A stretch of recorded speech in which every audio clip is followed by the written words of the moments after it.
So hi, welcome to Good Noise Podcast. We're here with Jade from Fox Teeth. We're going to ask them some questions today about their new single, Voicemail. I'm going to start. So it's not out, but I don't know who you've shown it to. How do you feel about the response to it, to the people you've shown it to so far? Really good. This song has actually technically been out before, when Fox Teeth was a solo project. It was horrible. I'm not even gonna lie. You cannot find it anywhere. It used to be on our SoundCloud, and on our Bandcamp, but I did delete it in March because it was just horrible. It was from the first EP that was entirely recorded in my basement. And I had no idea what I was doing, and my voice cracked like halfway through the song, and I never fixed it, and I just put it out there. But people like the original version, and the few people who have heard the updated, much better version have really seemed to like it, and really enjoy it, which I'm really glad about, because I'm glad we're able to take an older song and kind of reinvent it as a whole band. Yeah. All right. Yeah. Wait. So you said you took that older song and you revamped it. Would you be doing that for all the other songs you had on that project? We've talked about it. Maybe not from the first EP, just because the lyrics make like no sense. Like, it's honestly like random things that I've thrown together except for that song. We talked about possibly redoing My House is Haunted, but as a Christmas song. So it would be My House is Jolly, and I don't know why. Still trying to work that out, though. It's kind of hard to take a song about ghosts and suddenly turn the word ghost into Santa Claus, so. Yeah, I can see that. Jeez, I'm dying to hear this old Fox Teeth stuff. Oh, God. I mean, I would love to send it to you guys, because you guys are going to hear it and be like, oh, my God, 0 out of 10. It's really bad. It's Please. bad. Alright, so I have a triple question here. So what does the name mean? Is there any meaning behind the cover art? And will there be a fire theme with this album? Because for Yellow Houses, you had the bed on fire. And for the number that you had to promote it, you had that on fire. So is that a theme? I like that you're noticing these things. Yes. Even though they're very out there, but I like that you're tying them together. Wait, can you say that first question again? I'm sorry. I got very excited. It's okay. What does the name mean? Is there any meaning behind voicemail? So voicemail is pretty much, in the original version, I had my old friend do like a fake voicemail at the beginning. We did the same thing with this. It's just my voice now. But we made it sound like when you call a voicemail, and the point of the song name is pretty much like, when you call someone and they don't answer, it just goes to voicemail. But I guess the song meaning itself is kind of like when you're calling to reach out to someone, and then you're like panicking because they don't answer, and you're like, please, like, let me know what's going on. Or like if you ever text your friend and you're like, yeah, let me know when you get home safe, and they just don't answer. Yeah. So I guess it's mainly about that. It's not really about it like a specific incident or anything, but it's more about, trying to reach out to someone, and then they just don't ever respond, and you're like, oh my God, time to panic, anxiety is kicking in. And then, of course, like I said, if you try to call someone and they don't answer, you usually leave a voicemail, so that's where the name came from. Okay. All right. So the cover art. The cover art. So, honestly, I knew I had to include the phone in the picture, because that's kind of self-explanatory, but cool little Easter egg, that is the same phone from the Donnie Darko music video that starts swinging in the background. Oh my God. Yeah. Okay. So many little Easter eggs. I love it. I know. Yeah, I love tying stuff together. But I didn't exactly know how I wanted the picture to be. I knew what colors I wanted to be involved. But honestly, I took that picture about a week ago on my phone. That's the first picture we've used that hasn't been like fully planned out with my camera and stuff. Well, Donnie Darko wasn't planned, but it worked. But for this, I set up the phone just on some old Goosebumps books in my room and set up lighting and took a picture, and it came out really clean. So I think it's really cool. And then, of course, we've kind of been going with this thing of adding like a 3D element to the pictures. So at the bottom, instead of like the barcode that we've been doing, I put like a fake piece of tape and then the outline of the number, so that people could still call it even when the song is out, which I think is just a cool little thing to have. Okay. And then you guys asked about the fire. Yes. So I honestly don't know where this fire thing came from, other than like with Donnie Darko, we wanted to have something with fire because it's mentioned in the song. Mm-hmm.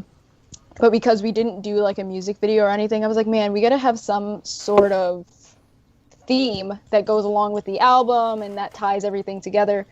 So I was like, well, in both Donnie Darko and Yellow Houses, fire is mentioned. So I was like, that's a pretty common thing I write about. I don't know why, but it is. So we just kind of played around with that, and it's just kind of, I don't really know what we're gonna do with it in the future for sure. I know it's gonna have a part in the album, but it's not necessarily in any art for the album. I can't say for sure, but possibly new merch with like a fire image. We're still designing some things. We've already set some stuff up, but I want to have as many options as possible to choose from. But I definitely want to at least incorporate the fire into the merch, especially because we've been getting like really spooky by saying things like, you know, like let the flames engulf you, and like just leaving it at that. But yeah. Also with that, I did just want like a really spooky thing to get people amped up, and I feel like that definitely does the trick. It's working. Yeah. So I like being able to like just have something with fire and like make little things that have to do with that theme, and people are like, oh my god, what's going on? So it's really cool. I mean, we're on the inside, and I'm still like, what the fuck is going on? Yeah, honestly. Yeah, as much as we do, like, especially me, like I'll tell people everything, but at the same time I'm very hush because I like to be able to surprise people. Especially because I don't want to give too much away. I don't want to be like, yeah, here's the exact set list of the album. So yeah. But I like throwing little things out there, or like I know I tweet a lot of random things on the Foxteeth account, but I promise a lot of it ties into things on the album. And then if people look back at it, they're gonna be like, oh, this was like foreshadowing this, and it's really cool. Okay, so I'm gonna need to scan your account after this then. There's some hidden things on there. All right. Okay. And some hidden things in our music videos too, especially, well, not music videos, but the lyric videos. Voicemail, I can definitely say if you like really look into certain things that are in it, in the video at least, you guys are gonna be like, wait a second, I know what this message is. So I feel like that's a really cool thing. All right. Okay. Very cool. Yeah. So can you tell me a little bit about your writing process for this song and like converting it into that full band kind of thing? So when I first wrote it, I was in high school, sadly, and like I said, the lyrics are exactly the same, which I can at least say, you know, that was a very easy process. I wrote that first. And the guitar melody, I was listening to a lot of modern baseball when I wrote it. It's literally one chord, and I'm just taking my finger off of one of the strings. So it was super simple to get it. And like it originally had a really weird guitar solo and weird drum beat that it made the song sound very childish to me. So when we went to redo it, and I sent over the demo to Andy and Ron, I was like, let me try to incorporate a few new elements other than just like, you know, some crazy tweed guitar on GarageBand. I was like, I don't need that. So I did it acoustically, and I made like a very simple 2-note lead. And then I got the idea to put in a xylophone at the end, and that like tied it together. That probably is the best part of the song for me, at least. I love hearing the xylophone because it's so pretty. And then I sent it over to Andy and Ron, and they were like, yo, this is really good. They were like, we can't believe like you're completely revamping it, and it's like 10 times better. And then just having them come in with bass and drums just makes it incredible. And then of course taking it to the studio, Aiden working on it. Aiden, I say it all the time, but Aiden, amazing human, amazingly talented producer. He's just great at what he does.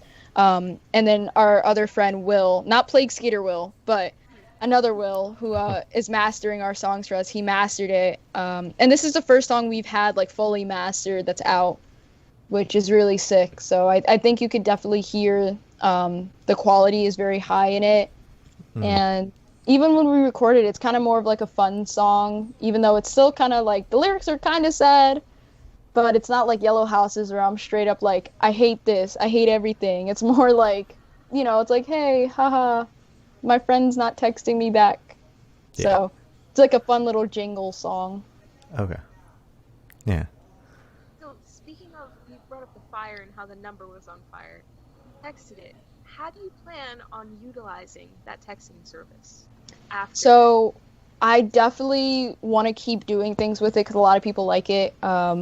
Whoever is listening to this also, whoever keeps sending me memes, please know I literally can see every message. It's not my personal number because I knew that would happen, but I can see like all the messages. There's a lot of memes. Please cool it on the memes just a little. They're kind of funny though. But I definitely want to keep using it to keep people in the loop with things, considering like we're so limited in what we can do, not only promotion wise, but just being engaged with people who support our music. And I feel like that's a fun way to be able to send people out, like maybe sneak peeks of things in the future, or like puzzles, kind of like how we've been, like you said, with the fire theme, like sending out little hints at new stuff that could be coming along. Because obviously everybody definitely knows like there's an album coming along, but there's a lot of visual stuff that's going to be going along with it. So I think it would be cool to like maybe take certain pictures or maybe even a picture of the album cover and kind of chop it up and send it to different people, then have them piece it together. I don't know though, because I would have to individually text it to like 70 people, and it's a lot. But there's definitely some things we're gonna set up with that number. It's not just gonna end with voicemail.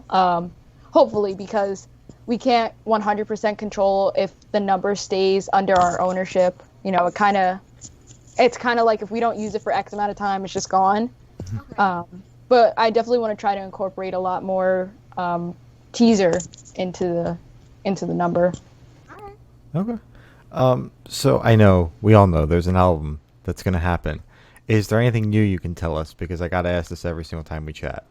So new, I know the last time I said we're aiming for the end of September, like the last week of September. I want to say now maybe first week of October, so not too big of a difference.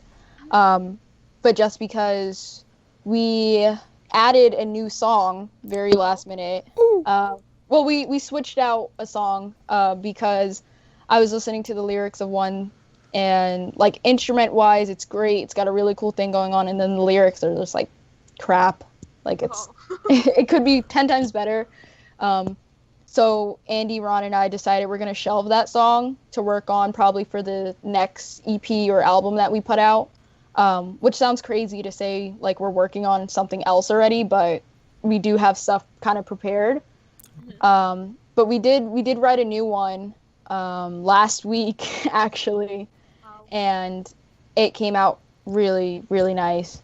So I'm very excited to be able to switch that out on the album. And I think that's the only two big changes with it. Okay. Still the same amount of songs. Still going to be the same album picture. I know you guys haven't seen it. No one has really seen it other than me and the guys and the people in the picture, because there's actually people in one of our pictures for once. Oh. Which I guess that's another thing because I accidentally just said that, but yeah, I feel like the album is still kind of in the same position as before, because we're pretty much prepping to really post about it and let people know what's going on. And then depending on how it does once it's released, we want to get physicals, definitely like some cassettes.